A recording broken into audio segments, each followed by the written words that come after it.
अस्सलाम वालेकुम दोस्तों। और क्या हाल चाल है आपके लोगों के। Welcome to my channel MS angling adventure. आज जो टॉपिक डिस्कस करेंगे, आज फ़िशिंग के नॉमनक्लेचर के बारे में बात करेंगे। मैंने यूट्यूब पे बहुत सारे वीडियो देखे, लेकिन नॉमनक्लेचर जो है फ़िशिंग के बारे में शायद ही किसी ने किया हो। तो मैं जिस तरीके से नॉमनक्लेचर करता हूँ फ़िशिंग का, वो आज मैं आपके साथ डिस्कस करूँगा, जिसमें एक पार्ट चराई का भी आएगा।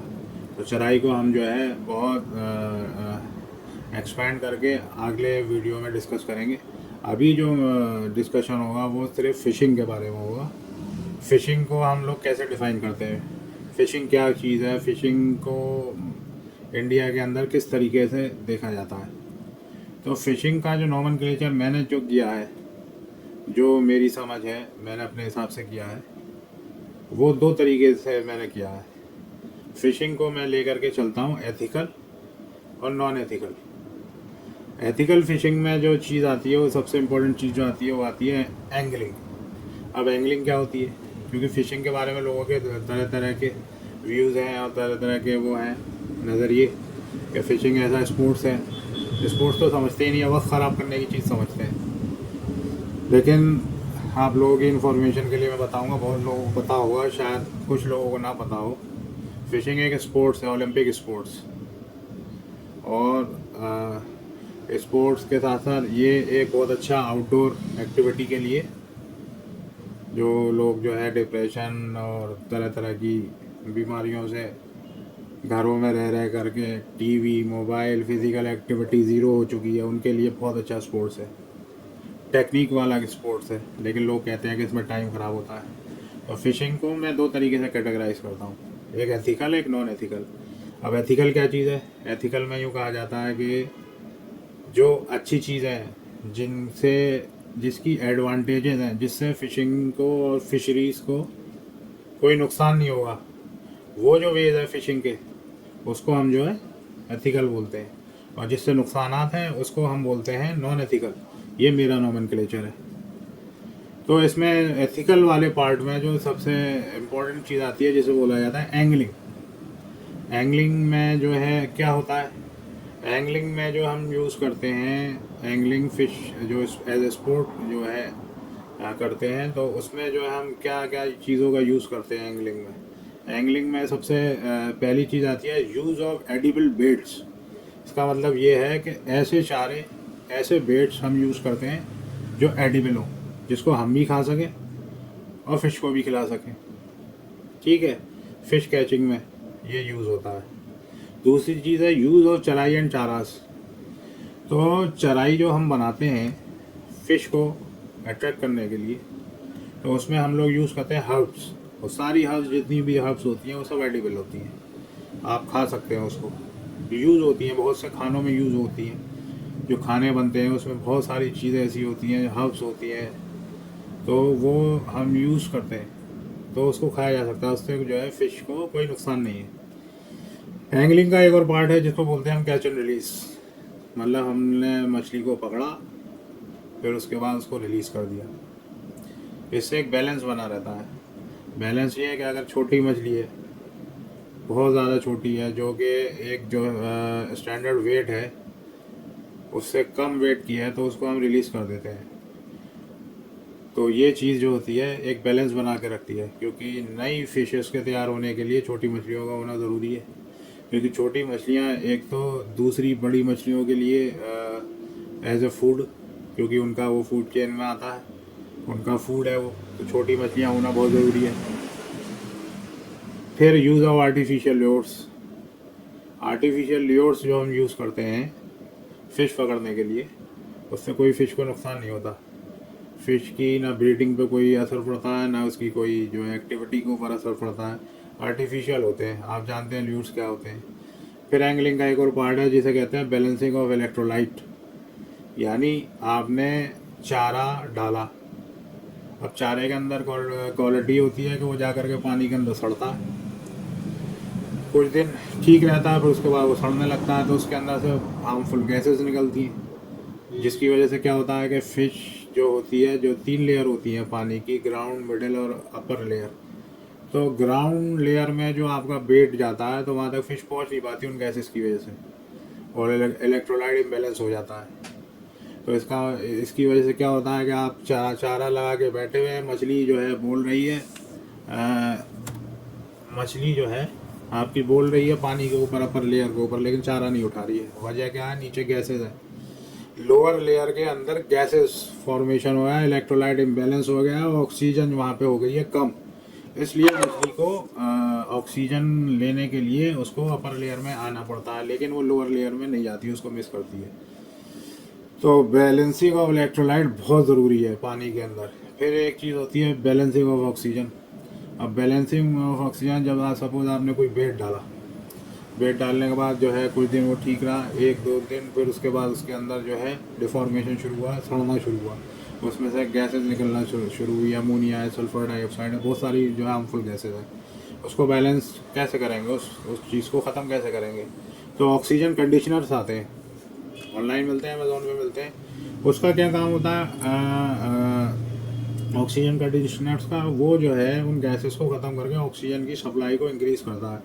हम घर में अपने एक्वेरियम्स में भी उस चीज़ को यूज़ करते हैं, एक्वेरियम के अंदर बैलेंस करने के लिए ऑक्सीजन को।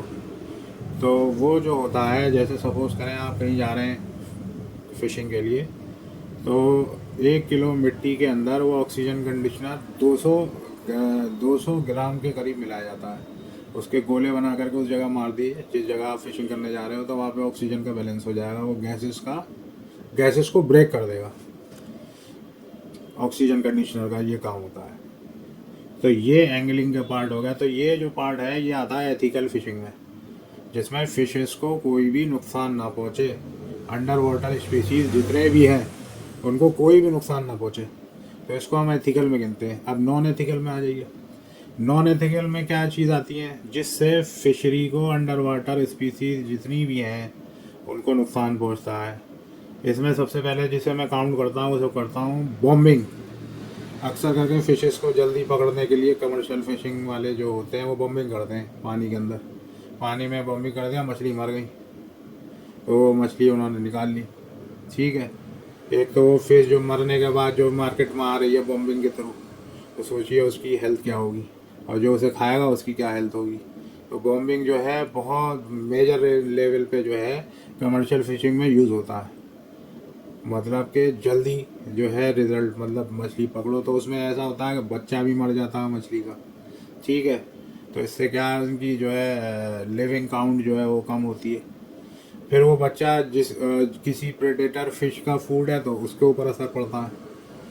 फिर उसके बाद जो है बॉम्बिंग की वजह से जो है उसमें फ्लोरा फोना, जो पेड़ वेड़ जो अंदर है उसके अंदर जो ऑक्सीजन का लेवल है वो सब भी डिस्टर्ब होता है, मतलब इलेक्ट्रोलाइट लेवल बहुत ज़्यादा नुकसान होता है।